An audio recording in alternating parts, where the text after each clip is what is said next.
hawaasa Oromoo Laandaniif magaalaa Laandan kee qubattan cufaaf saganta tumsoo min khamagal Laandani gaggeessuuf deemnirra yoo sana feerdee garcimar maandur hawaasi Oromoo UK nuuf godheef galat guddaa qaba guyyaan sagantaan kun godham haga Yohaan August gaaf 26 bar 2023 saatii walargii 6 pm ang 9 pm bakkiti Elizabeth House to Hurlock Street London N51DT jedhu qophiitanirra duub director olaanaan OMN naaf degene guutamaa khara Skype gulaan hawaasa walargii khamariyatta khota media keen OMN khawaliin deeggaruutii jed qoreen tums OMN tamagal Londoniif naannoo sun jiraat.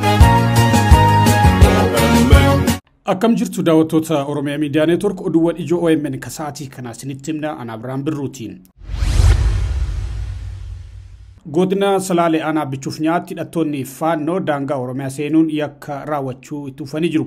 Kaleessa waaree booda toora sa'aatii 10tti imaltoota gabaarra galaa jiran konkolaataa waliin ukkaamsuun gara naannoo Amaaraatti fudhachuu jiraatan magaalaa Mandiidaa OMN itti himee jira. Imaltoonni hidhattoota kanneen hin butaman kunniin baay'inni isaanii 9 akka ta'an odeeffachuu kaimu maddi keenya yeroo ammaa kana lubbuun jiraachuu fi jiraachuu dhabuu isaanii waan beeknu hin qabnu jechuun ibsa.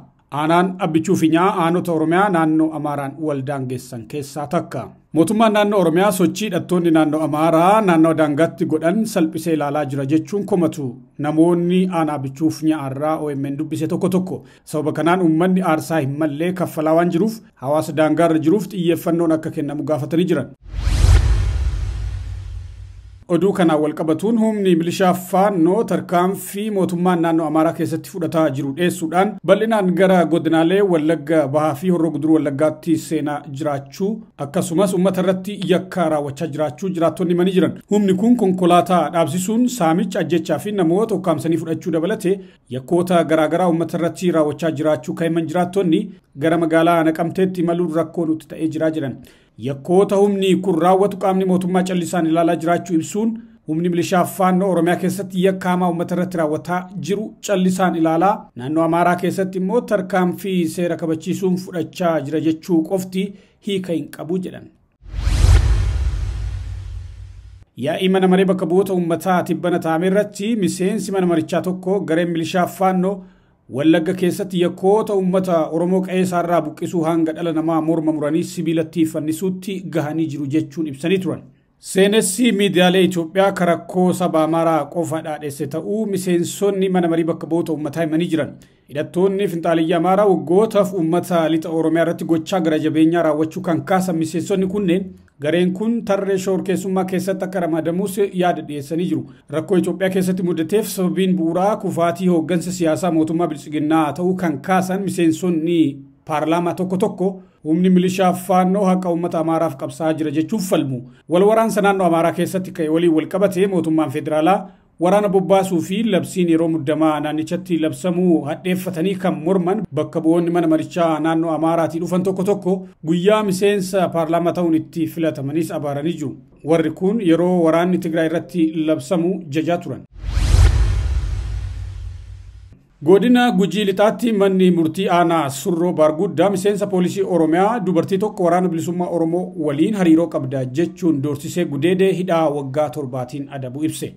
Miseensi poolisii Oromiyaa Konistaabil Ganamee Konsoo jedhamu adoolessa 4 bara 2015 akka lakkoofsa Itoophiyaatti galgala sa'aatii 3:00 irratti aanaa Surroo Baarguddaa ganda dambii Surroo jedhamutti yakka kana raawwachuun mirkanaa'ee jira.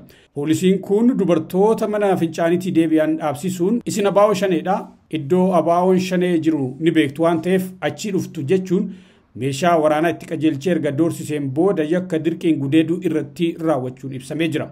Manni murtii aanaa Surroo Baarguddaa yakkicha erga qorataa tureen booda yakkamaa hidhaa waggaa 7 itti murteessee jira jedhamee jira.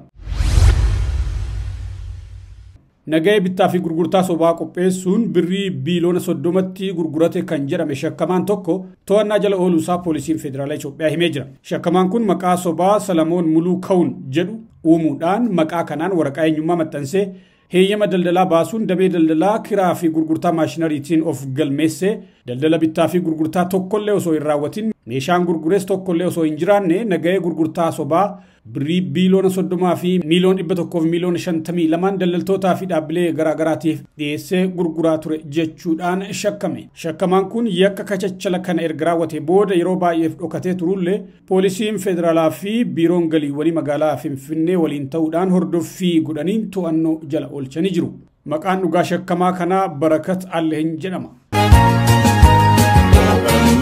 hawaasa Oromoo Laandaniif magaalota Laandan kee qubattan cufaaf sagantaa tumsoo min khamagal Laandani gaggeessuuf deemnirra yoo sanaaf feerdee garci marmaan dur hawaasi Oromoo UK nuuf godheef galat guddaa qaba.